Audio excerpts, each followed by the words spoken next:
Stiprų psichologinį pagrindą turinčiojo juostoje pasakojama apie 4 vyrus, 2 moteris ir mergaitę, kurie mėgina desperatiškai pakeisti nelaimingai susiklosčiusį gyvenimą. Veiksmas vyksta Kryme, ilgoje kelionėje senu vogtu Mercedesu. Keliauja daugybė pabjurusių kelių, virš jų begalinės sutemos ir prieblandos sukalnuoti debesis, paskui atvyksta į didžiulę Šarlytą fermą, kolchozo griuvėsius, kuriuose lankosi mažai jaudrinta grupelė žmonių.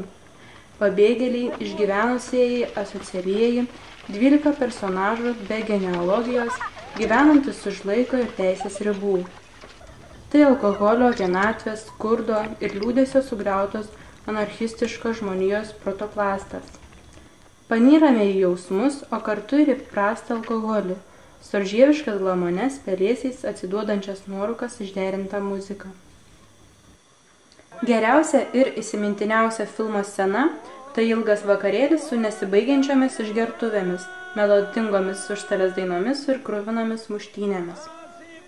Пятый день без воды, но идут верблюды, да не сдохнет верблюд,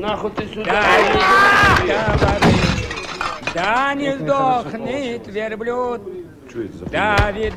до воды. Mažytė improvizuota šventė slaviškos dūmuose skendinčios išgertuvės, kurių centre atsiranda keli, kaip nešvarios saulės švytintis vaikai. Žiaurios nakties širdyje šie vaikai šoka lydimi geidulingų, nusigėrusių suaugusiųjų žvilgsnių, sukurdami ypatingiausią filmo sceną.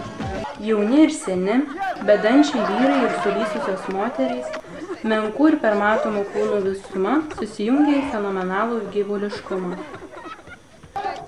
Finalas – vaiko sukeltas gaisras. Suliepsnoja namas ir gyvenimas.